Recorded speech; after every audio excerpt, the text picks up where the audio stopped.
Hello hello hello, क्या हाल चाल। एकदम बढ़िया। तो बच्चों, स्वागत है आपके अपने यूट्यूब चैनल रावचंद्र फिजिक्स में। आज के इस लेक्चर में हम बात करेंगे रे ऑप्टिक्स के 10 ईयर्स पीवाईक्यूज के बारे में। अगर आप क्लास 12 का एग्जाम देने जा रहे हैं तो बेटा रे ऑप्टिक्स बहुत इंपॉर्टेंट चैप्टर माना जाता है, और इसके पीवाईक्यूज अगर आप लगा लोगे तो डेफिनेटली आपको समझ में आएगा कि क्वेश्चन इजी तो है लेकिन लॉजिकली है। तो लॉजिकली क्वेश्चन को लॉजिकली तरीके से किया जाता है। अगर आपकी कंसेप्ट क्लियरिटी अच्छी नहीं होगी तो डेफिनेटली आपसे क्वेश्चन नहीं बनेगा एग्जाम में।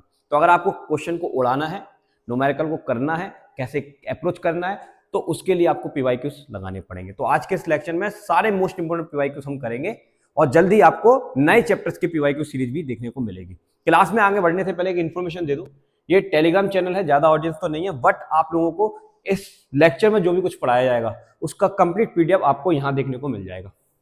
इसका लिंक डिस्क्रिप्शन में प्रोवाइड कराऊंगा, वहां पर जाकर आप विजिट कर लेना, ठीक है। क्लिक करते ही आप वहां पहुंच जाएंगे। अगर आपको कोई भी डाउट आता है तो 8109471083 यहाँ पर आप मुझसे कांटेक्ट कर सकते हैं। क्लास में आगे बढ़ने से पहले ये हमारा चैनल है राहुल सेवंती फिजिक्स के नाम से। यहाँ पर प्लेलिस्ट पे आप क्लिक करेंगे तो आपको यहाँ पर कुछ प्लेलिस्ट देखने को मिलेंगी, जैसे कि ये वाली देखिए, ये 2025-26 के लिए है, जो आपके फर्स्ट चैप्टर से लेकर 12 चैप्टर तक के यहाँ पर लेक्चर अवेलेबल हैं। एक चैप्टर और बचा हुआ है सेमीकंडक्टर, उसको भी मैं जल्द अपलोड कर दूंगा। यहाँ पर बिल्कुल डिटेल में न्यूमेरिकल के साथ इन लेक्चर्स को पढ़ाया गया है। अगर आपने बिल्कुल भी प्रिपरेशन नहीं की है, जीरो लेवल है, तो अगर आप इसको देख लेंगे ना तो बिल्कुल बेसिक से एडवांस तक आप पहुंच जाएंगे, ठीक है ना। तो कोई दिक्कत नहीं आएगी, आप इसको जरूर विजिट करिएगा। चलिए नेक्स्ट, हमारी जो पीवाईक्यू सीरीज है जो आप के लिए बहुत इंपॉर्टेंट है, यहाँ पर फर्स्ट सेकंड थर्ड इस तरह से अल्टरनेटिंग करंट तक 10 ईयर्स पीवाईक्यूज करा दी गए हैं। अब रे ऑप्टिक्स का लेक्चर आपको मैं यहाँ पर शूट करके दे रहा हूँ, ठीक है, वो भी आपको यहाँ पर देखने को मिल जाएगा। चलिए, तो अब क्लास में हम आगे बढ़ते हैं। इन्फॉर्मेशन आपने ले ली कि अगर आपको जीरो से एडवांस लेवल तक की प्रिपरेशन करनी है तो आपको वो सारे वन शॉट देखने पड़ेंगे, और अगर आप पर डे एक एक वन शॉट देख के उसके पीवाईक्यूज कर लेते हैं तो डेफिनेटली आप एग्जाम में कुछ अच्छा कर सकते हैं, ठीक है ना। चलिए, तो आइए, पहला क्वेश्चन आपकी स्क्रीन पर है। 2023 में पूछा गया क्वेश्चन है। क्या कहता है question? A plane wave is incident on a concave mirror.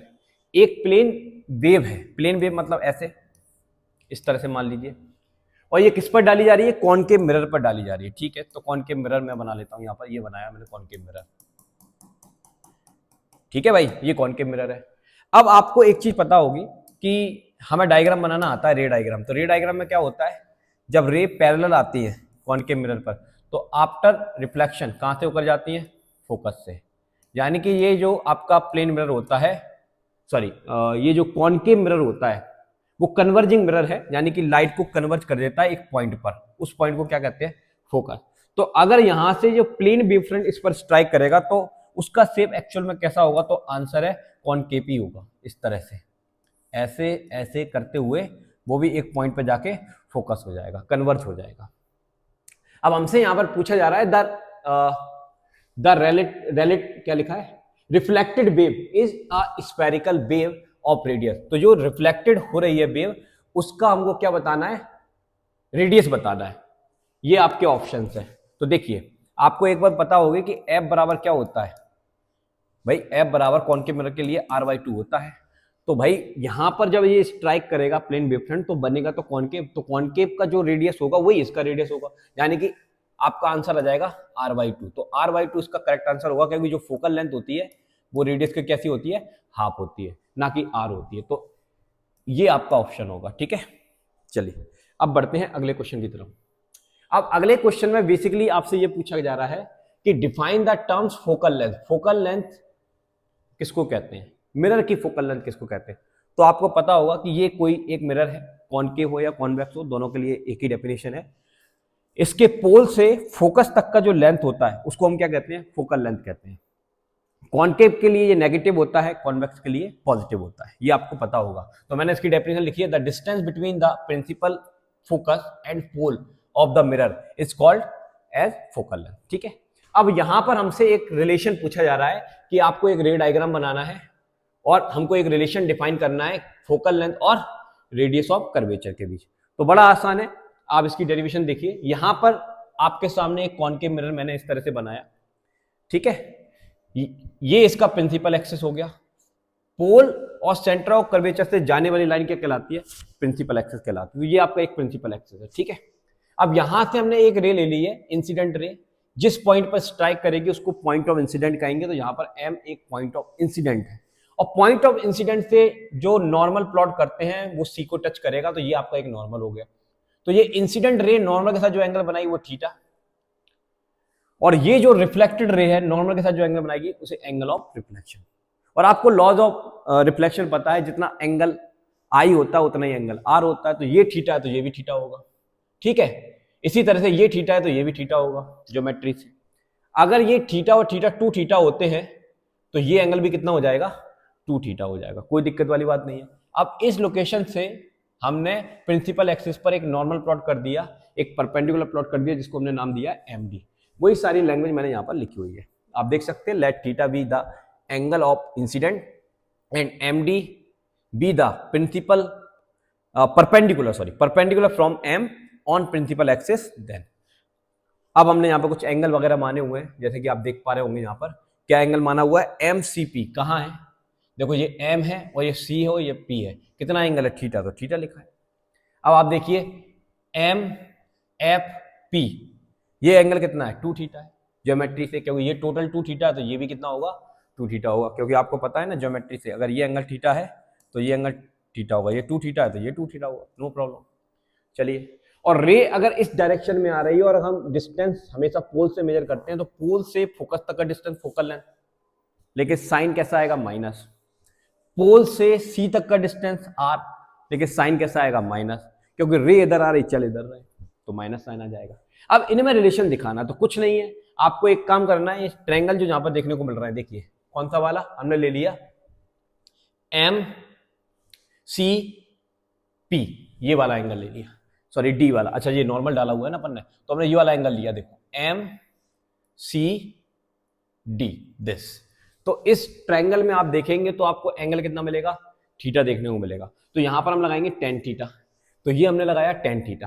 तो tan थीटा क्या होता है, परपेंडिकुलर अपॉन बेस, तो परपेंडिकुलर एम डी अपॉन में क्या आ जाएगा, सी डी, बेस आ जाएगा। अब ये जो थीटा होता है इज वेरी स्मॉल, और जब थीटा बहुत छोटा हो ना तो उस केस में tan थीटा को हम थीटा ही मान लेते हैं, तो इसको थीटा लिखकर हम ये एक इक्वेशन बना लेंगे। सिमिलरली अब हम लेते हैं एम एफ डी वाला ट्रायंगल, जिसमें हम 2 थीटा है तो tan 2 थीटा लगाएंगे। फॉर्मूला क्या होता है, परपेंडिकुलर अपॉन बेस, तो परपेंडिकुलर सेम है, बेस आपका आ जाएगा एफ डी, ये आ गया। एंगल स्मॉल है तो 2 थीटा, मतलब tan 2 थीटा क्या हो जाएगा, 2 थीटा हो जाएगा। ये आपने इक्वेशन सेकंड बना लिया। अब आपको डिवाइड कर देना है, तो हमने डिवाइड कर दिया सेकंड को फर्स्ट से, तो ये 2 थीटा डिवाइडेड बाय थीटा, और इधर वाले वो वाली क्वांटिटी आ जाएगी, ये वाली देखिए, ये वाली डिवाइडेड बाय दिस, तो सेम क्वांटिटीज होंगी वो यहाँ पर कैंसिल हो जाएंगी, बाकी ये ऊपर चला जाएगा, ये आ जाएगा। अब यहाँ से इसका इधर मल्टीप्लाई करेंगे तो सी डी की वैल्यू आ जाएगी 2FD, और FD की वैल्यू निकालोगे तो क्या आएगा, CD अपॉन 2 आएगा। अब यहाँ पर एक चीज देखिएगा, ये जो D है ना, ये D इसके काफी क्लोज है। अगर ये उसके क्लोज है तो हम कह सकते हैं D इसकी क्लोज है, तो D की जगह हम P लिख सकते हैं। तो PF की वैल्यू हमको पता है F है, और PC की वैल्यू कितनी है, R है। तो बस उस D को उस P के बहुत ही क्लोज मानकर हमने ये वैल्यू पुट कर दी कि इसकी जगह माइनस का F रख दिया और इसकी जगह माइनस का R रख दिया, तो माइनस से माइनस कैंसिल हो जाएगा, तो क्या आ जाएगा, F इक्वल टू R/2। अभी ये वाला क्वेश्चन अपन ने किया भी था लॉजिकली, ठीक है, तो ज्यादा डिफिकल्ट नहीं है, इजी है, आप आराम से कर सकते हैं एग्जाम में। चलिए अब हम अगले क्वेश्चन की बात करते हैं। अगला क्वेश्चन क्या कहता है, the radius of curvature of a convex mirror. अपने पास एक कॉन्वेक्स मिरर है, सपोज दैट ये कॉन्वेक्स मिरर है, ठीक है, ओके, ये कॉन्वेक्स मिरर है। अब इस कॉन्वेक्स मिरर का रेडियस दे रखा है, तो गिवन क्वांटिटी आप पहले लिख लेंगे तो ज्यादा बेटर रहेगा। तो R की वैल्यू दे रखी है 30 सेंटीमीटर, और कॉन्वेक्स का रेडियस ऑफ कर्वेचर कैसा होता है, पॉजिटिव, क्योंकि आप देखेंगे कि यहाँ पोल होता है और यहाँ पर क्या होता है, C होता है, तो ये वैसे भी पॉजिटिव होगा R, ठीक है, नो प्रॉब्लम। तो F की वैल्यू आप निकाल लेंगे, यहाँ से कितनी आ जाएगी, R/2 से, तो आपकी आ जाएगी 15 सेंटीमीटर, ठीक है, नो प्रॉब्लम। चलिए अब आगे बढ़ते हैं।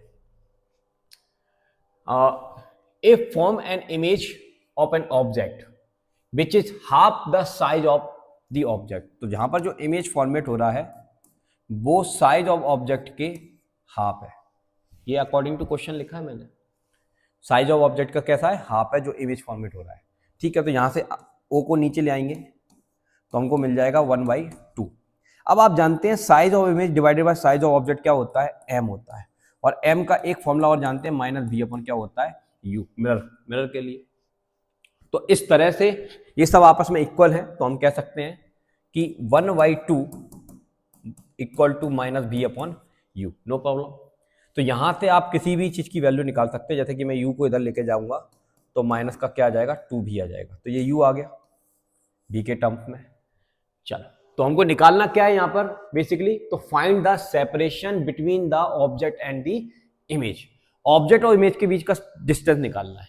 तो अगर हमको u मिल जाए, v मिल जाए, दोनों को ऐड कर देंगे, आंसर आ जाएगा। तो कैसे करेंगे, तो देखिए, तो सबसे पहले हम एक काम करते हैं, 1/f equal to 1/u plus 1/v, ये फॉर्मूला हम जानते हैं। इसकी वैल्यू कितनी है, 1/15 है, 15, ठीक है। ये कितना है, u की वैल्यू आपको बताया 2v माइनस का, यही है ना भाई, देख ये, तो यहाँ पर कितना आएगा, प्लस 1/v आएगा।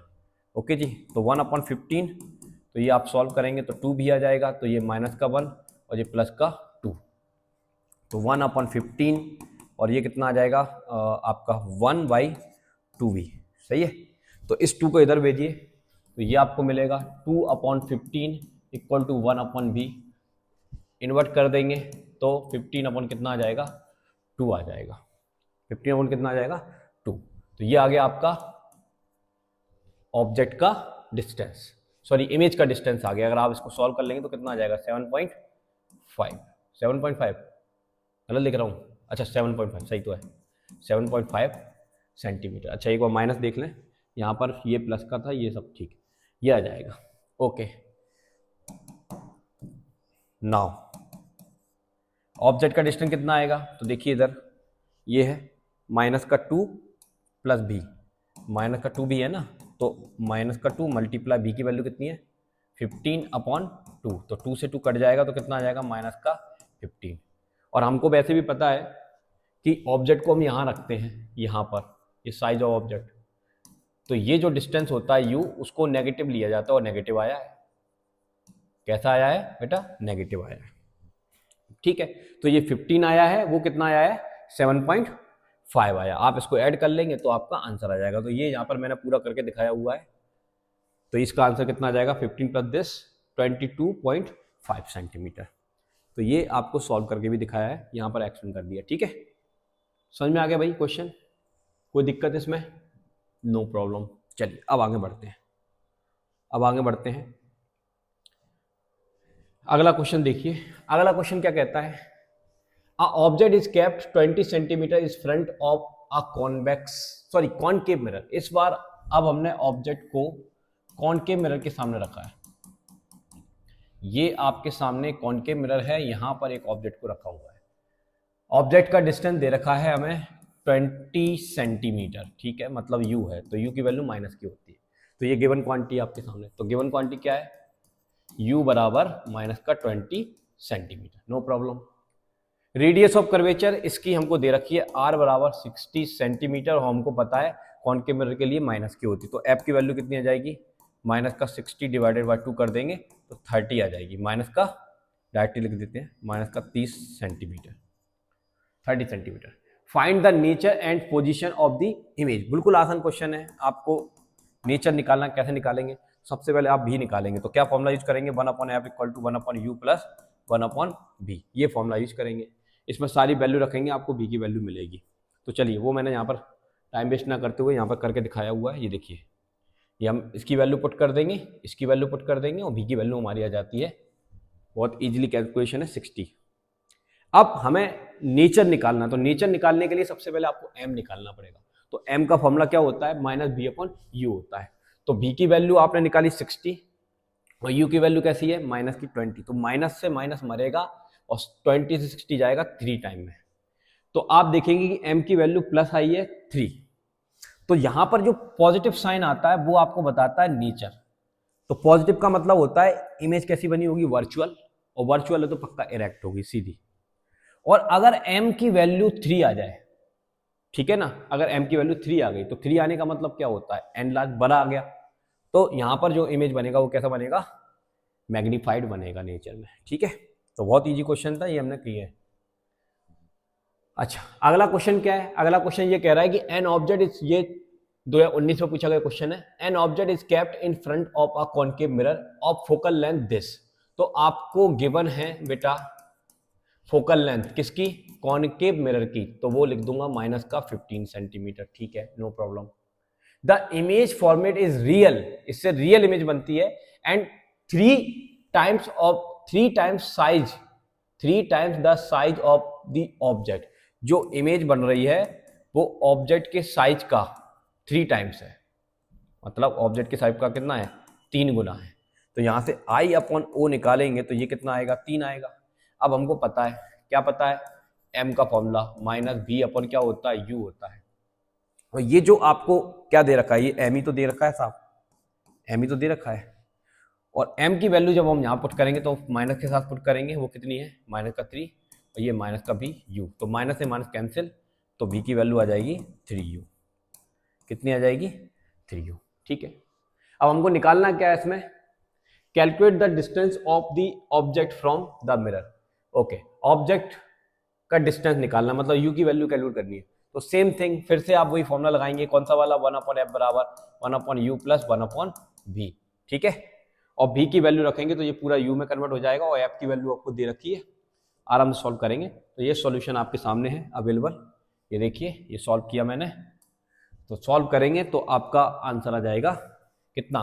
माइनस का 20 सेंटीमीटर, यानी कि ऑब्जेक्ट का जो डिस्टेंस होगा वो 20 सेंटीमीटर होगा। बहुत ही ईजी क्वेश्चन है। चलिए, अब एक डेरिवेशन फिर से आपके सामने आई, ये 2025 में ये डेरिवेशन पूछी गई थी, और बहुत इजी है, मिरर फॉर्मूला आपको प्रूव करना है। तो ये डायग्राम आपको एनसीईआरटी किताब में देखने को मिलेगा कि यहां पर आपके सामने एक कॉनकेव मिरर है, और ये यहां से एक ऑब्जेक्ट रखा हुआ है ए बी।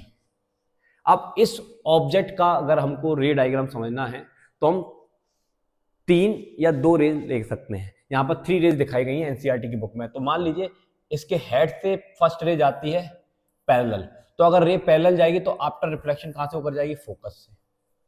कहां से होकर जाएगी? फोकस से। दूसरी रे कुछ एंगल पर इंसिडेंट होती है, तो जितने एंगल पर इंसिडेंट होगी उतने ही एंगल पर रिफ्लेक्ट हो जाएगी, तो एंगल ऑफ रिफ्लेक्शन आर होगा और एंगल ऑफ इंसिडेंट आई होगा। ठीक है, तो ये वाली रे ऐसे गई, ये वाली रे ऐसे गई, यहां मिल गई, तो इस लोकेशन पर आपको इसका ए पॉइंट दिखेगा, मतलब यहां पर आपको क्या दिखेगा? ए पॉइंट दिखेगा। उसको मैं नाम देता हूं ए डैश। क्या नाम देता हूं? ए डैश। अब एक रे जाती है यहां पे दिस परपेंडिकुलर, तो परपेंडिकुलर रिफ्लेक्ट हो जाएगी, तो वो भी आपको इसी पॉइंट पर देखने को मिलेगी। तो कुल मिला के आपने एक ही लोकेशन फाइंड आउट कर ली, वो यहां पर है। कहां पर है? यहां पर है। ठीक है, अब हम बात करते हैं बी की। तो बी से रे ऐसे जाएगी और रिफ्लेक्ट होकर इसी डायरेक्शन में चली जाएगी, तो ये रे इसी डायरेक्शन में गई और इसी डायरेक्शन में वापस आ गई, तो ये यहां पर कटेगी, तो यहां पर इसका इमेज बन जाएगा ए डैश बी डैश। अब आप इसको अच्छे से देख लीजिए, ये बना हुआ है इसका इमेज। अब अगर आपकी ऑब्जेक्ट बियॉन्ड द सी रखी होती है तो इसका इमेज कहां बनता है? सी और एफ के बीच बनता है। ठीक है, और ऑब्जेक्ट के रिस्पेक्ट में रियल बनता है और इन्वर्टेड बनता है। ठीक है, रियल है तो इन्वर्टेड बनेगा, और डेमिनिश बनता है मतलब छोटा बनता है, ये आपको पता होगा। अब सुनिए, अब हम इसको सॉल्व करना चाहते हैं, इसका फॉर्मूला बनाना चाहते हैं, तो बड़ा आसान है। आप एक काम करिए, ये जो एक ट्रायंगल दिख रहा है आपको ये लिखा है ए बी और सी, ये जो एंगल है थीटा, सेम सी बी ए डैश, ये एंगल भी कितना होगा? थीटा। तो ये ट्रायंगल आपस में सिमिलर है, तो सिमिलर ट्रायंगल की थ्योरम लगा देंगे। तो हमने लिखा triangle A B C similar है triangle B dash A dash C के। तो क्या कहती है? इसका परपेंडिकुलर अपॉन इसका परपेंडिकुलर, इसका बेस डिवाइडेड बाय इसका बेस, ये लिखा। इसको इक्वेशन नंबर 1 दे दिया, नो प्रॉब्लम। इसी तरह से अब हमने क्या किया, ये वाला ट्रायंगल दिया, देखो ये ए बी पी, ये वाला, ये बड़ा ट्रायंगल दिख रहा है आपको, क्योंकि ये एंगल आई है तो ये एंगल आर है, और ये दोनों लॉज ऑफ रिफ्लेक्शन से बराबर होते हैं।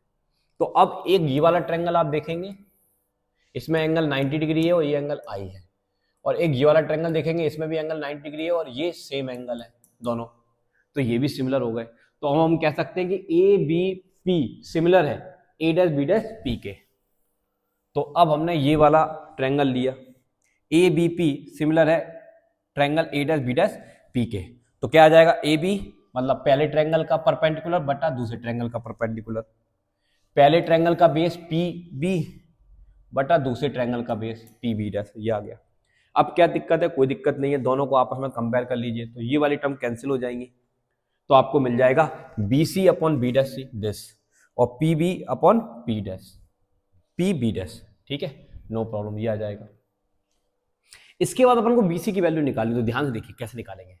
ये आपका बीसी है, सारी डिस्टेंस पी से मेजर करती है, तो P B minus P C, मतलब बड़े में से छोटा घटा देंगे तो ये मिल जाएगा, तो P B minus P C आ गया।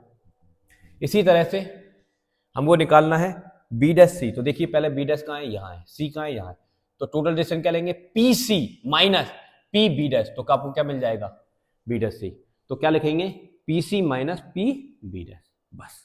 अब सबके आगे पी लगा हुआ है और हमको पता है पी से एफ का डिस्टेंस एफ होता है, पी से सी का डिस्टेंस आर होता है, पी से ऑब्जेक्ट का डिस्टेंस यू होता है, पी से इमेज का डिस्टेंस भी होता है, ये हमको पता है। तो बस अब हम इसमें वैल्यू पुट कर देंगे। तो अगले स्टेप में हमने वैल्यू पुट कर दी,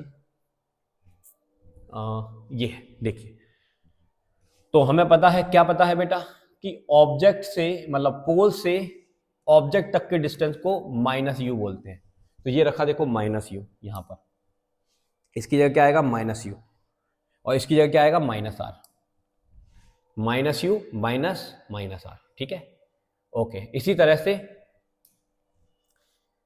ये क्या है, पी सी माइनस आर, फिर ये वाला माइनस, फिर ये क्या है, पी बी डैश, यानी कि पी बी डैश इमेज का डिस्टेंस है, माइनस का बी, तो क्या आएगा, माइनस। माइनस क्यों आ रही है तो आपको पता है ना, साइन कन्वेंशन, रे के अपोजिट चलते हो माइनस आ जाता है, ये आ गया।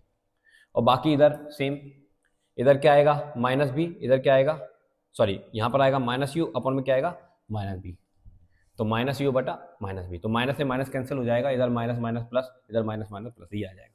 क्रॉस मल्टीप्लाई करना आता है, इसका इधर करेंगे, इसका इधर करेंगे, तो इसका इधर किया तो ये टर्म आएगी, इसका इधर करेंगे तो ये टर्म आएगी, उसके बाद इसका इसमें, फिर इसका इसमें, तो इसका इसमें करेंगे तो ये आएगा, इसका इसमें करेंगे तो ये आएगा, फिर इसका इसमें करेंगे तो ये आएगा, इसका इसमें करेंगे तो ये आ जाएगा। फिर आपको आर का फॉर्मूला याद है, अभी निकाला था डेरिवेशन एक, 2f, अब बस आर के प्लेस पर पुट कर देना, यहाँ पर आर है तो यहाँ पुट कर देंगे, यहाँ पर आर है तो यहाँ पुट कर देंगे, ये आ जाएगा। उसके बाद ट्रांसपोजिशन कर दिया, इधर कर दिया कुछ, इधर कर दिया, तो ये वाली टर्म उधर जाके प्लस की हो जाएगी, तो ये आपस में ऐड होकर कितनी हो जाएगी, 2ub, और ये माइनस की तो इधर आके प्लस की हो जाएगी, दोनों में से 2 कॉमन निकाल कैंसिल कर देंगे और u भी f से डिवाइड कर देंगे, तो ये फॉर्मूला आपका आ जाता है मिरर फॉर्मूला। बहुत आसान है, एक बार आप प्रैक्टिस करेंगे तो डेफिनेटली बनेगा। 2025 में ये क्वेश्चन पूछा गया है।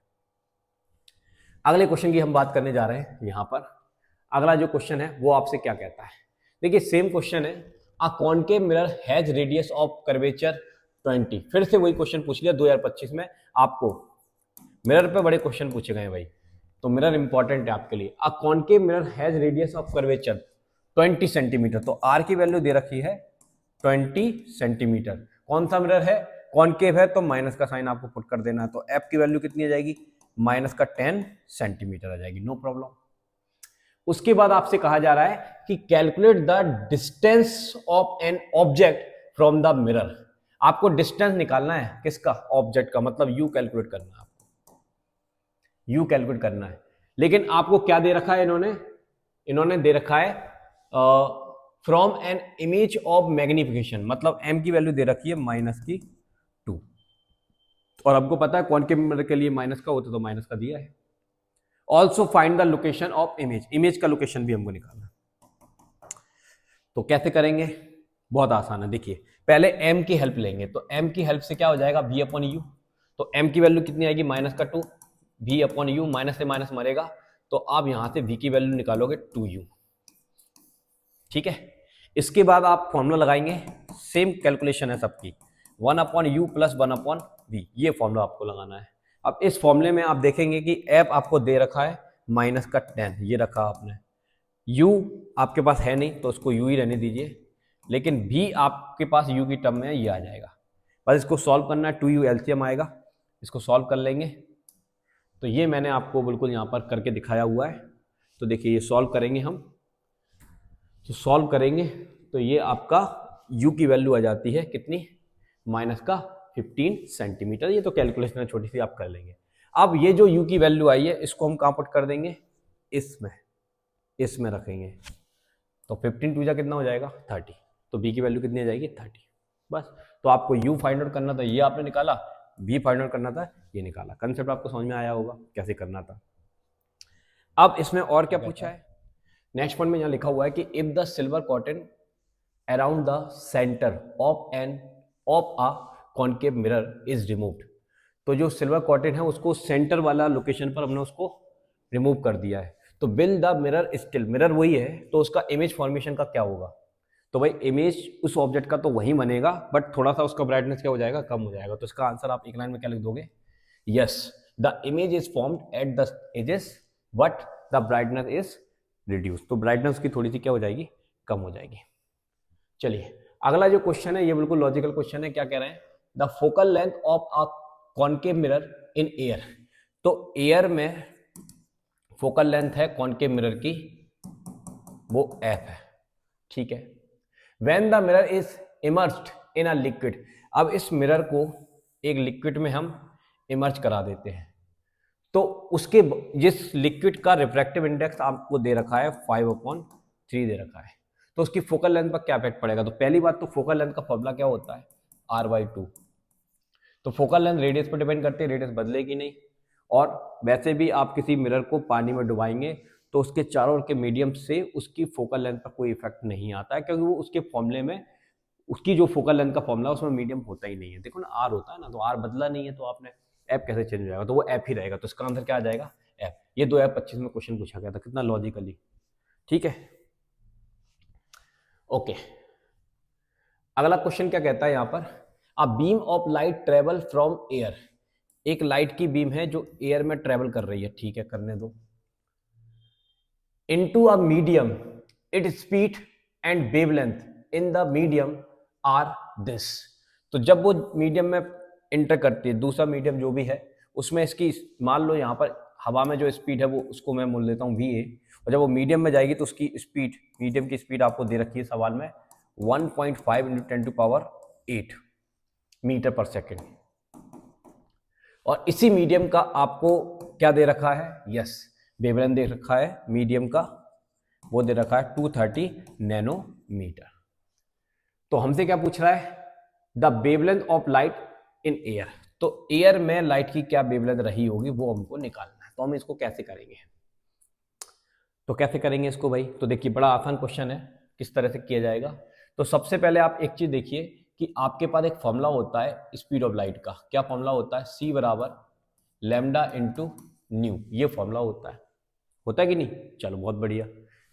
अब यहां से अपन एक काम करते हैं, मीडियम में स्पीड ऑफ लाइट निकालते हैं, तो मीडियम में स्पीड ऑफ लाइट कितनी होगी, मीडियम की wavelength multiply frequency, frequency light का एक ऐसा करेक्टरिस्टिक है, मतलब किसी भी वेव का एक ऐसा करेक्टरिस्टिक है जो मीडियम बदलने से बदलता नहीं है, तो म्यू तो वही रहेगा, ओके। तो ये मीडियम के लिए ले लिया, एयर के लिए क्या होगा, लैम्डा ए इंटू न्यू होगा, ठीक है। अब आप इसका डिवाइड कर दीजिए, तो डिवाइड कर दीजिए, डिवाइड करेंगे तो यहाँ से न्यू तो कट ही जाएगा। अब हमें क्या निकालना है, ये निकालना है लैम्डा इन एयर, तो इसको तो मैं यहाँ ले जाता हूँ, इस वाले भाई साहब को मैं यहाँ ले जाता हूँ, कहाँ पर, यहाँ पर, और इस वाले भाई साहब को नीचे ले जाता हूँ। अब इनमें से क्या क्या वैल्यू पता है मेरे को, यस तो मेरे को लैम्डा पता है किसका, मीडियम का 230 नैनोमीटर, और स्पीड ऑफ लाइट मुझे पता है एयर में कितनी होती है 3 × 10⁸ अपॉन मीडियम में कितनी है वो अपन को दे रखी है 1.5 × 10⁸, तो 10⁸ से 10⁸ तो मर जाएगा, यहाँ से जब पॉइंट हटेगा तो ऊपर आएगा एक जीरो, तो 15 दूनी 30, तो ये 2 आ जाएगा, तो आप इसका मल्टीप्लाई कर देंगे तो आपको आंसर मिल जाएगा 064 नैनोमीटर। तो आपका आंसर आ रहा है क्या 460, दिस इज अवर आंसर। बिल्कुल आसान क्वेश्चन 2023 में पूछा गया था, ठीक है। ये फॉर्मूले का टेस्ट था कि ये आपको याद है कि नहीं, और एक कैच ये था कि आपको फ्रीक्वेंसी के बारे में पता है कि नहीं पता। तो फ्रीक्वेंसी मीडियम का वेव के सोर्स का कैरेक्टरिस्टिक है, जिस सोर्स ने उस वेव को बनाया है या जिस लाइट को बनाया है वो सोर्स का कैरेक्टरिस्टिक है, तो वो नहीं चेंज होगा, वेवलेंथ बदल सकती है।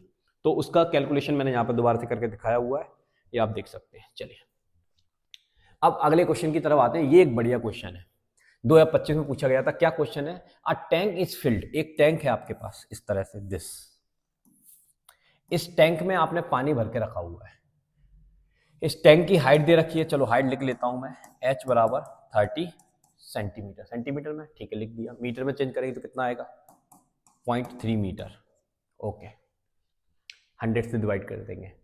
इन्होंने कहा एक a tiny bulb is glowing at the bottom, यहाँ टैंक के नीचे एक बल्ब लगा हुआ है जो ग्लो हो रहा है, यहाँ पर एक बल्ब लगा हुआ है जो ग्लो हो रहा है, चमक रहा है, ठीक है चमकने दो, कोई दिक्कत वाली बात नहीं है।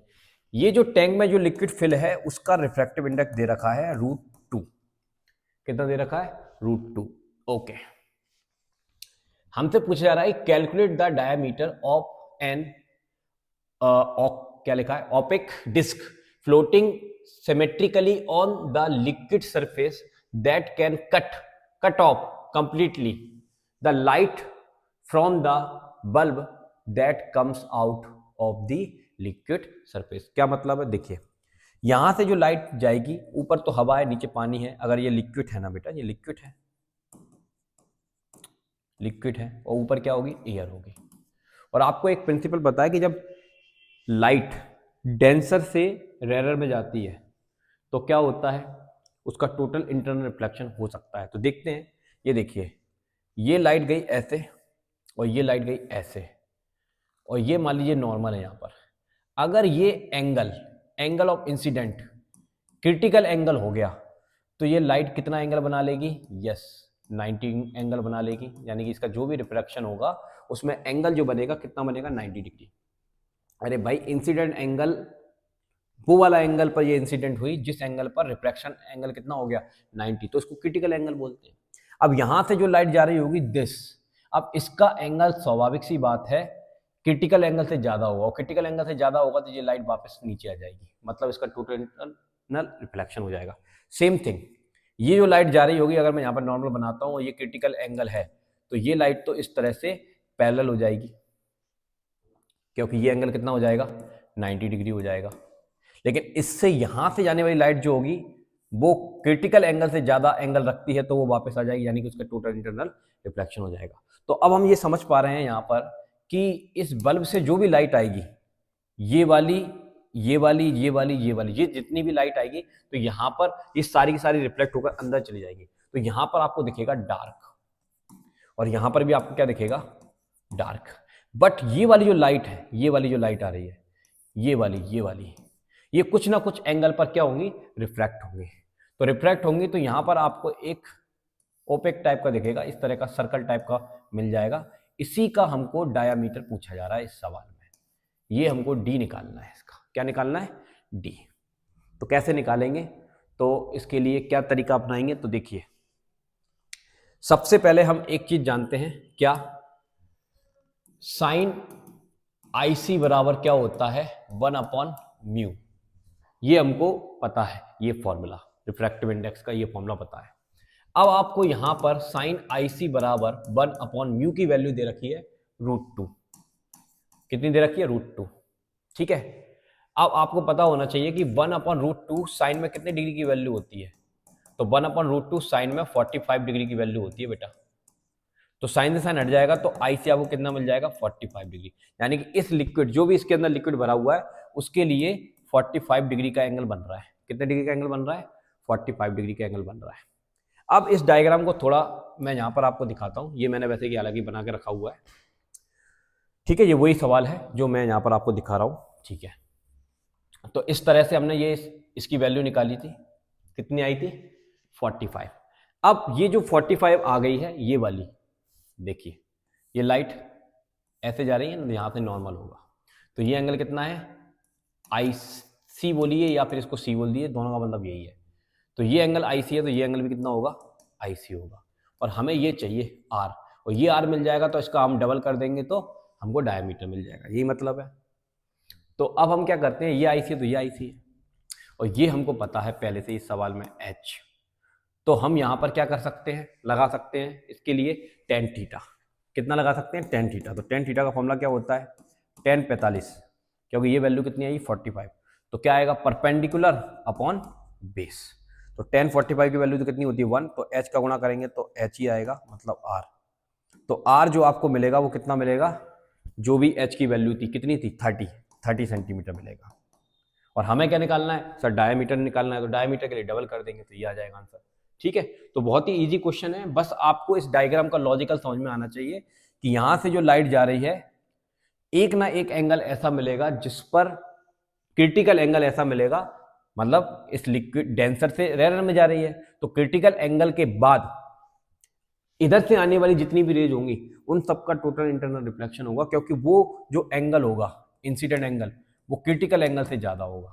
तो ये रिफ्लेक्ट होकर अंदर आ जाएगी, तो यहाँ पर डार्क बनेगा, यहाँ पर डार्क बनेगा, बीच में ही लाइट अप होना है। तो बीच के लाइट अप जितने एरिया में होना है उतने एरिया का हमको डायमीटर चाहिए था, तो हमने निकाल लिया। आईसी हमने पता कर लिया क्योंकि हमको रिफ्रैक्टिव इंडेक्स दे रखा था, तो ये फॉर्मूला हम जानते हैं। ठीक है ना, ये रिलेशन हमको पता है, ये वाला। ठीक है ना, कि रिफ्रैक्टिव इंडेक्स इक्वल टू क्या होता है 1 साइन सी, या फिर साइन सी बराबर क्या होता है 1 म्यू, दोनों का मतलब सेम ही है। और उसके बाद तो तुम्हारा थोड़ा छोटा सा मैथमेटिक्स है, आप कर सकते हैं। चलिए अगले क्वेश्चन की बात करते हैं। अगला क्वेश्चन क्या कह रहा है, तो देखिए अगला क्वेश्चन लिखा हुआ है the speed of light in two medium, दो मीडियम में स्पीड बतानी है, एक पहला मीडियम है एक दूसरा मीडियम है। पहले मीडियम में स्पीड है v1, दूसरे मीडियम में स्पीड है v2, लेकिन ये जो v2 स्पीड है वो ज्यादा है पहले मीडियम के कंपेरिजन में। तो इससे हमारे दिमाग में एक क्लिक होना चाहिए कि अगर हमने एक इंटरफेस लिया है दो मीडियम का, मीडियम फर्स्ट और मीडियम सेकंड का, तो यहाँ से जो लाइट आ रही है उसकी स्पीड v1 है और इसमें जो लाइट इंटर कर रही है उसमें स्पीड इसकी v2 है। और अगर v2 ज्यादा है किससे, v1 से, तो इसका मतलब स्पीड तभी ज्यादा हो सकती है जहां पर रेयर मीडियम है। तो ये वाले मीडियम में ज्यादा स्पीड है मतलब ये रेयर है, ऊपर वाले मीडियम में स्पीड कम है तो वो मतलब डेंसर है। तो ये क्लियर हो गया।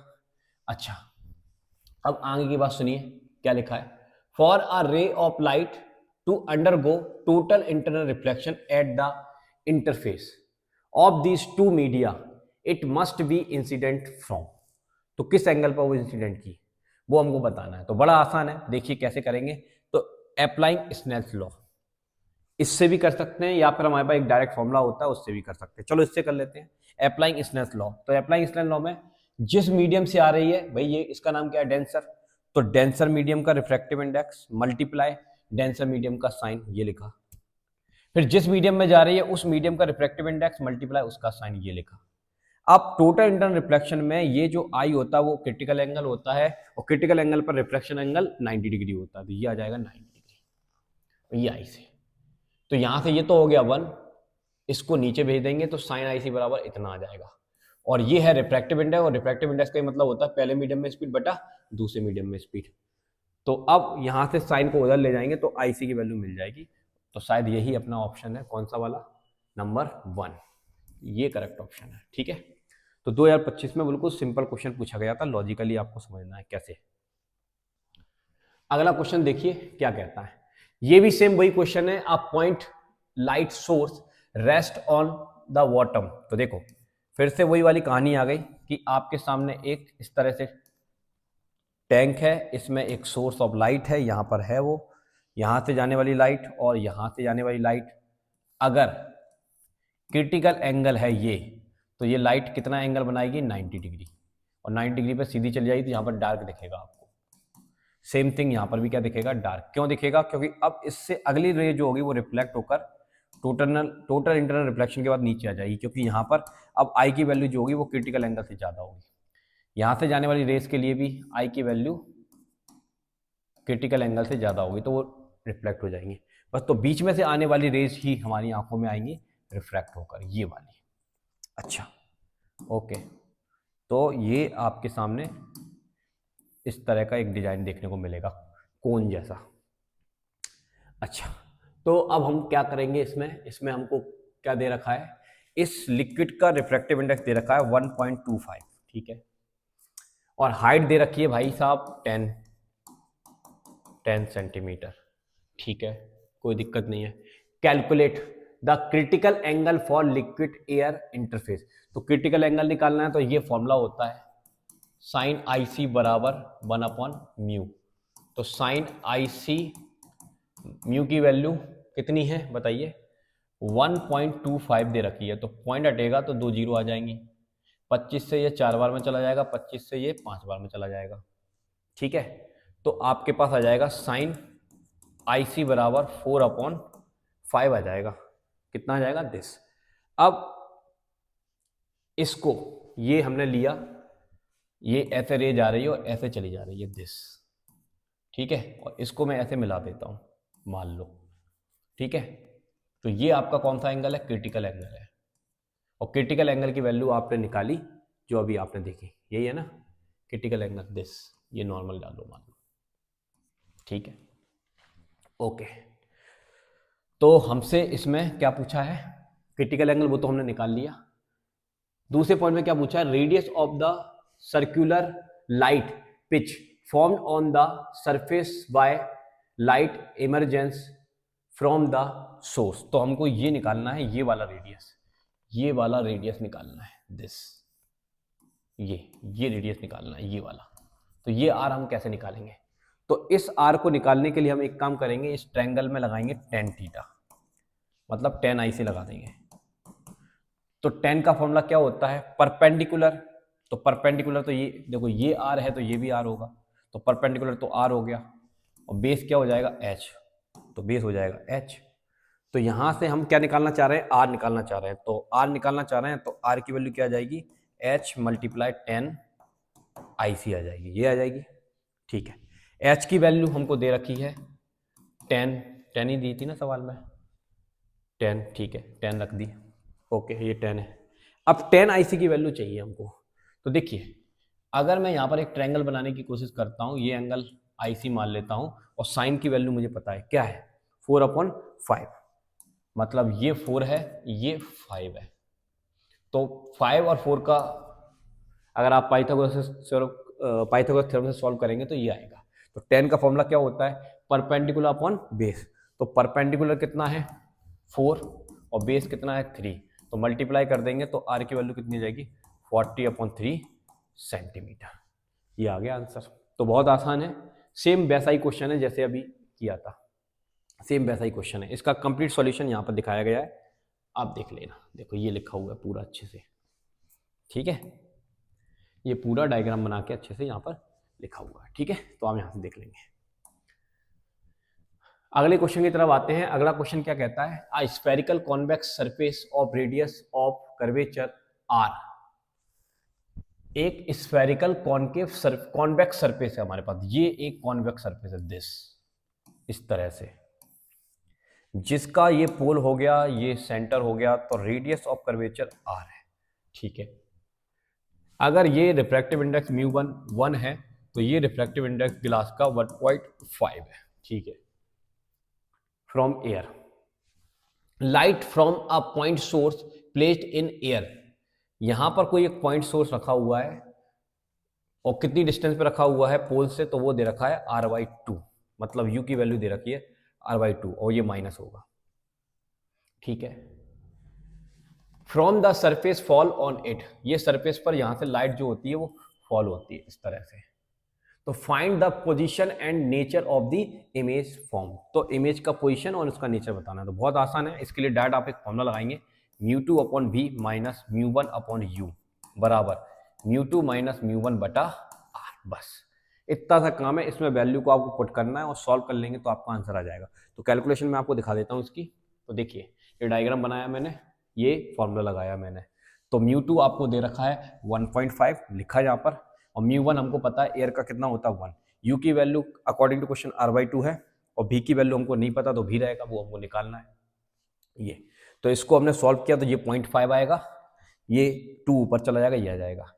इसके बाद ये वहां से हमने क्या किया, देखिए इधर ये वाली टर्म्स को हम उधर ले गए, ये वाली टर्म्स को, तो ये वाली टर्म्स को हम उधर ले गए, तो माइनस का हो गया, पॉइंट हटेगा 10 आएगा, 5 से 2 बार में चला जाएगा, ये इस तरह से। ये सॉल्व किया है बस, और यहाँ सॉल्व करके हमने v की वैल्यू निकाली, तो वो कितनी आ गई? -r। अगर ये v की वैल्यू -r आई है, तो माइनस का मतलब क्या है? माइनस का मतलब ये है, माइनस की डिस्टेंस इधर की तरफ होती है, ना कि उधर की तरफ। उधर की तरफ प्लस की डिस्टेंस होती है, इधर की तरफ माइनस की। तो माइनस है, तो इसके लिए आपने इसकी प्रॉपर्टी पढ़ी होगी, अगर माइनस का आ गया तो इसका मतलब क्या है? इमेज इन्वर्टेड है और वर्चुअल है, ये याद रखिएगा, ठीक है। सेम यही क्वेश्चन एक और बार पूछा गया 2025 में। देखिए, यही वो कब पूछा गया था उसको देखते हैं।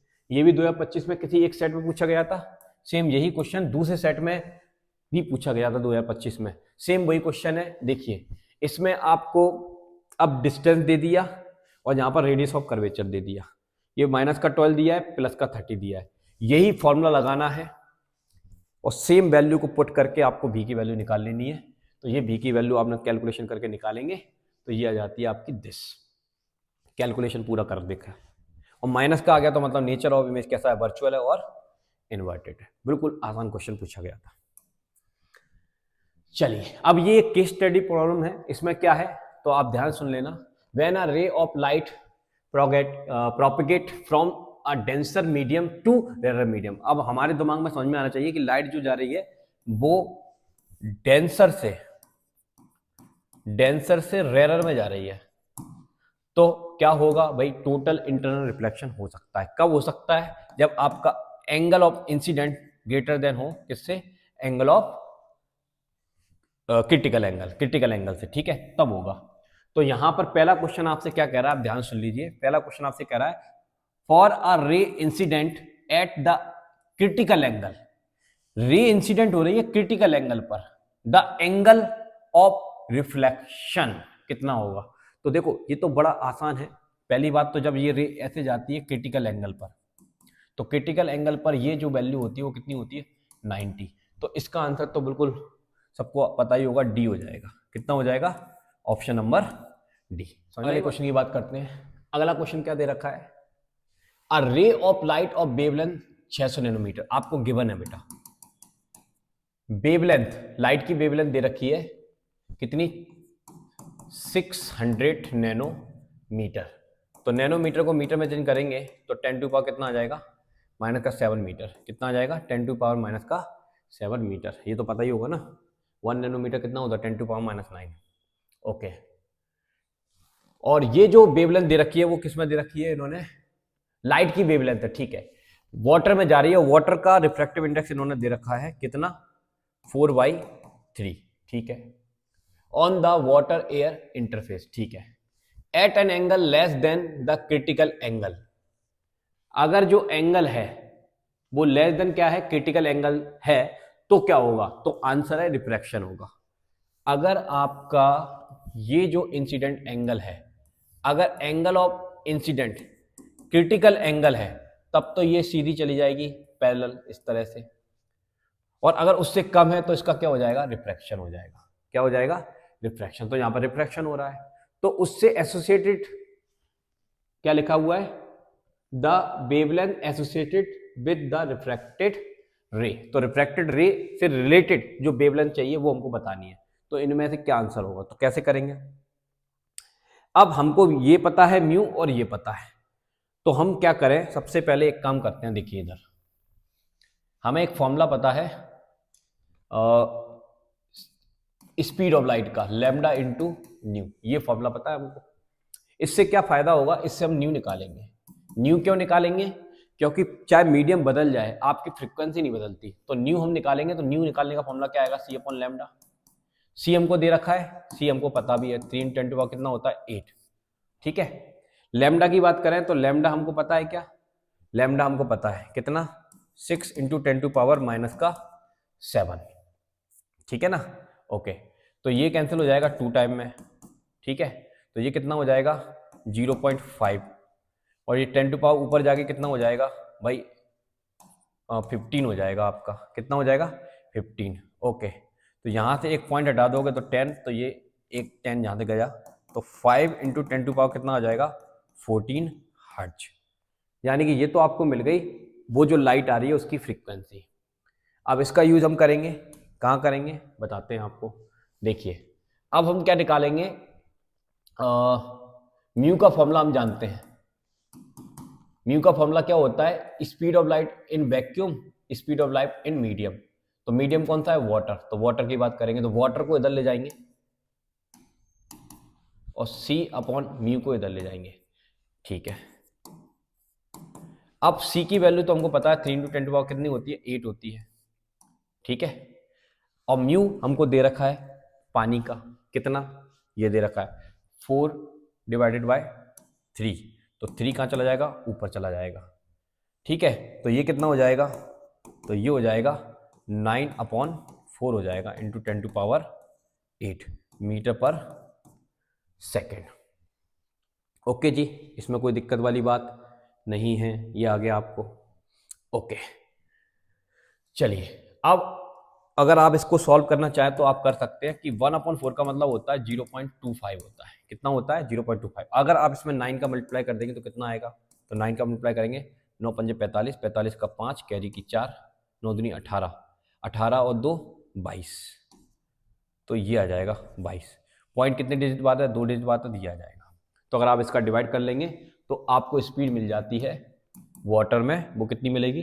2.25 इंटू 10⁸ मीटर पर सेकेंड। ठीक है, ऐसे कर सकते हैं अपन थोड़ा दिमाग लगा के। ओके, अब ये आपको स्पीड मिल गई। अब हमको निकालना है वेवलेंथ। तो वेवलेंथ अब कैसे निकालेंगे? तो देखिए, फॉर्मूला भी आपको बताया था, v बराबर क्या होता है? Lambda into new. तो अब हमें वेवलेंथ निकालनी है पानी में। तो पानी में वेवलेंथ निकालनी है, तो यहाँ पर पानी पानी, ठीक है, तो W, तो वी डब्ल्यू बटा न्यू। तो वी डब्ल्यू कितना है? अभी हमने निकाला सॉल्व करके, 2.25 इंटू 10⁸, और फ्रीक्वेंसी अभी हमने निकाली कितनी? 5 इंटू 10⁻14। ठीक है, यहां से आप इसको सॉल्व करेंगे, पॉइंट को अभी छोड़ दीजिए। 5 से अगर आप इसको कैंसिल करेंगे तो कितनी बार जाएगा? 5 चौक 20, 4 बार जाएगा 45, और पॉइंट 2 डिजिट बात है, मतलब ये आएगा 0.45 आ जाएगा। कितना आ जाएगा? 0.45। ठीक है, ये ऊपर जाएगा तो ये कितना हो जाएगा आपका? 8, 4 यहाँ से, 4 वहाँ से, 6, 10⁻⁻6। तो आपको मिलेगा देखने को 0.45 10⁻⁻6, ये लैम्डा डब्लू। अब यहाँ पर 1000 का मल्टीप्लाई 1000 का डिवाइड कर दीजिए। तो 1000 का आप मल्टीप्लाई करेंगे तो कितना आएगा? ये 450 आ जाएगा। ये मल्टीप्लाई किया तो ये आ जाएगा, और डिवाइड वाला ऊपर जाएगा तो ये 9 हो जाएगा। इसका मतलब क्या होता है? नैनो। तो 450 नैनोमीटर आपका आंसर आ जाएगा। तो ये थोड़ा सा हमने मतलब कैलकुलेटिव है ये क्वेश्चन। तो कितना आ रहा है? 450, दिस इज अवर। इसको यहाँ पर सॉल्व करके भी दिखाया हुआ है पूरा, ये आप देख सकते हैं, पूरा कंप्लीट है।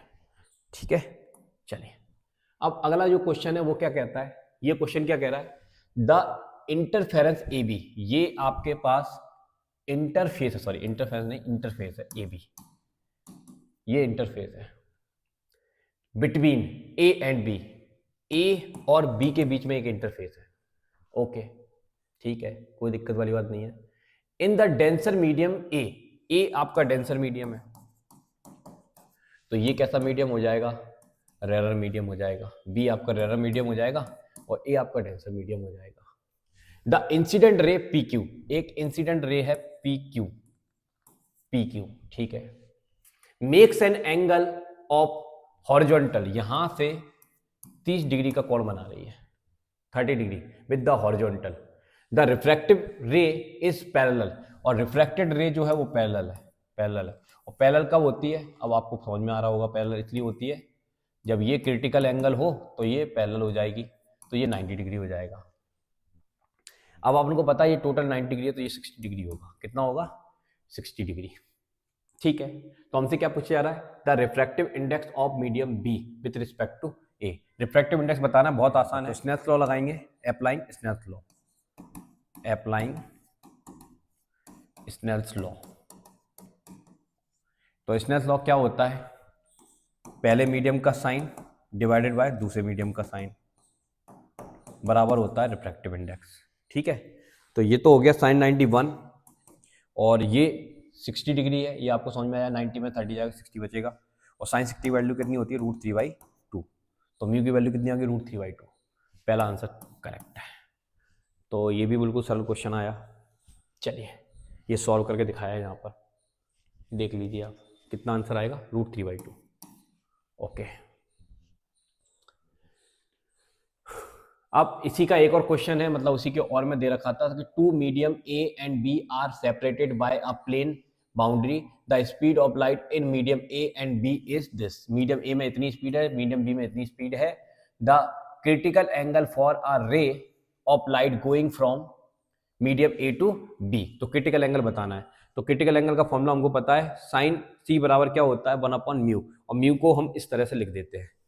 और ये अभी मैंने आपको बताया था कि पहले मीडियम में स्पीड बटा दूसरे मीडियम में स्पीड। तो बस ए में स्पीड कितनी है ये दे रखी है, बी में स्पीड कितनी है ये दे रखी है, सॉल्व कर लेंगे तो ये आपका आ जाएगा, और साइन को उधर फेंक देंगे तो माइनस, तो 4/5। ये तो आसान क्वेश्चन था, ये रिलेशन आपको याद होना चाहिए। चलिए अब ये एक बढ़िया क्वेश्चन है, 2024 की स्टडी प्रॉब्लम है कि यहाँ पर आपको एक प्रिज्म बनाकर दे रखा है इन्होंने इस तरह से, दिस, यहाँ से कुछ एंगल पर लाइट डाली जा रही है और ये नॉर्मल है, ये एंगल थीटा है, ये लाइट ऐसे जाती है और फिर ऐसे सरफेस के पैरेलल निकल जाती है।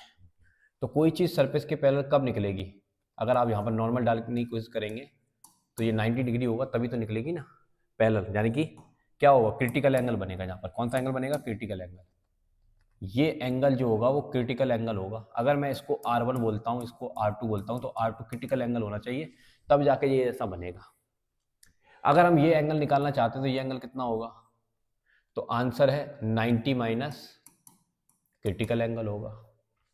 और ये एंगल इन्होंने ऑलरेडी दे रखा है 90 यहाँ पर, तो ये एंगल कितना होगा, तो आंसर है तीनों एंगल का सम 180 होता है। तो आप सॉल्व करेंगे तो ये किसके बराबर आ जाएगा, क्रिटिकल एंगल के बराबर आ जाएगा, यानी कि IC के बराबर आ जाएगा, क्योंकि 90 से कट जाएगा। अरे भाई 90 प्लस 90 माइनस IC बराबर 180 डिग्री, तो ये 180 कट गया तो IC आ जाएगा ना, ठीक है, ओके।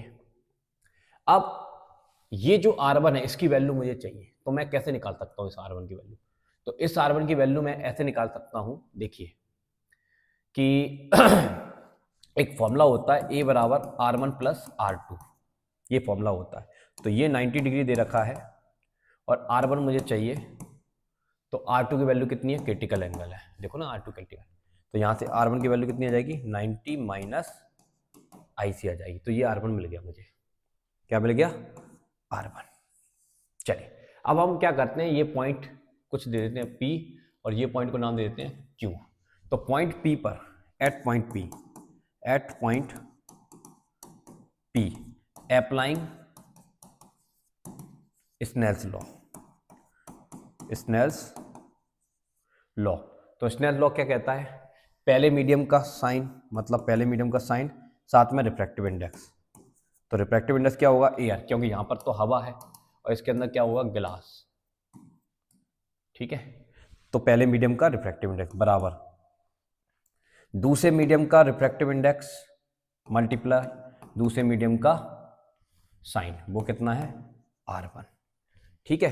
तो अब हम यहाँ पर इसकी वैल्यू पुट करेंगे तो ये तो हो जाएगा 1 और ये साइन थीटा ही रहेगा बराबर, यहाँ पर कितना है रिफ्रैक्टिव इंडेक्स इसका, मीडियम का इन्होंने दिया है n, तो इसको n लेंगे हम, और साइन R1 की वैल्यू अभी हमने निकाली 90 माइनस IC, ठीक है। तो ये साइन थीटा आपको मिल जाएगा n, और साइन 90 माइनस थीटा क्या होता है, कॉस थीटा होता है, मतलब ये आ जाएगा। इसको इक्वेशन नंबर 1 दे दीजिए। अब मेन काम है कॉस की वैल्यू निकालना, तो कॉस की वैल्यू हम कैसे निकालेंगे, कॉस की वैल्यू निकालने के लिए अब हम यहाँ पर आएंगे इस लोकेशन पर, तो उस लोकेशन पे जाएंगे तो कॉस की वैल्यू निकालनी है वहाँ पर, तो वहाँ पर हम डायरेक्ट इस फॉर्मूले से भी निकाल सकते हैं, ये वाला फॉर्मूला एट पॉइंट Q। तो हमारे पास एक फॉर्मूला होता है म्यू बराबर 1/sin क्रिटिकल एंगल, दिस, ये फॉर्मूला होता है। अब ये कौन है, डेंसर मीडियम का रिफ्रैक्टिव इंडेक्स होता है, डेंसर मीडियम को, तो डेंसर मीडियम का रिफ्रैक्टिव इंडेक्स तो कितना दे रखा है, n दे रखा है, ठीक है। और यहाँ पर ये क्या है, साइन IC है, तो इसको रिवर्स कर लेंगे तो हमको क्या मिल जाएगा, साइन IC बराबर 1/n मिल जाएगा, क्या मिल जाएगा, ये मिल जाएगा। अब यहाँ पर हम कॉस की वैल्यू निकालना चाहते हैं, तो कॉस हमको एक फॉर्मूला पता है, sign square C plus cos square C बराबर क्या होता है, 1 होता है। तो कॉस स्क्वायर C की वैल्यू कितनी आएगी, 1 माइनस साइन स्क्वायर C आएगी। तो यहाँ से कॉस से वो हटेगा तो अंडररूट में क्या लगेगा, 1 माइनस साइन स्क्वायर C, और हमको पता है 1 minus sine square C sine I C की वैल्यू, साइन सी मतलब यही तो है, ए यार सी, आई सी लिख लेता हूँ, चलो आई सी, आई सी, आई सी, आई सी, ठीक है, आई सी, आई सी, ठीक है। तो साइन आई सी की वैल्यू कितनी है, 1/n, तो n का स्क्वायर आ जाएगा। ये किसकी वैल्यू आ गई, कॉस आई सी की। अब इस कॉस आई सी की वैल्यू को हम कहाँ पुट कर देंगे, वहां पर, क्योंकि हमको यहाँ पर साइन थीटा ही निकालना है। यहाँ पर किसकी वैल्यू निकालनी, थीटा की वैल्यू, तो यहाँ पर पुट करेंगे। तो ये साइन थीटा बराबर क्या था, n, और कॉस की जगह कितना आ जाएगा, 1 - 1/n²। अब इसका आप एलसीएम ले लीजिए, तो एलसीएम लेंगे तो n² - 1, n² बाहर आके इस n को उड़ा देगा, तो ये आ जाएगा n² - 1 साइन थीटा। तो थीटा की वैल्यू आ जाएगी साइन इनवर्स n² - 1। तो ये एक बहुत ही शानदार केस स्टडी प्रॉब्लम पूछा गया था 2024 में, ठीक है। समझ में आया होगा कैसे किया, थोड़ा आपको प्रैक्टिस करनी पड़ेगी। तो एग्जाम में जो क्वेश्चन आते हैं वो थोड़े से कंसेप्चुअली होते हैं, अगर आप ये कंसेप्ट क्लियर नहीं होंगे तो डेफिनेटली आपसे ये क्वेश्चन नहीं बनेंगे। तो आज के इस लेक्चर में हम लोगों ने बहुत सारे क्वेश्चंस किए हैं, ठीक है ना, सारे ही अच्छे क्वेश्चन थे। अगर आपको ये लेक्चर पसंद आया है तो इसका नेक्स्ट पार्ट भी मैं जल्दी लेकर आऊँगा, जिसमें आपको और भी ढेर सारे क्वेश्चन कराऊंगा। तो आज के इस लेक्चर में इतना ही। यदि वीडियो अच्छा लगे तो वीडियो को लाइक करके चैनल को सब्सक्राइब कर देना। मिलते हैं नेक्स्ट वीडियो के साथ, जय हिंद, थैंक यू।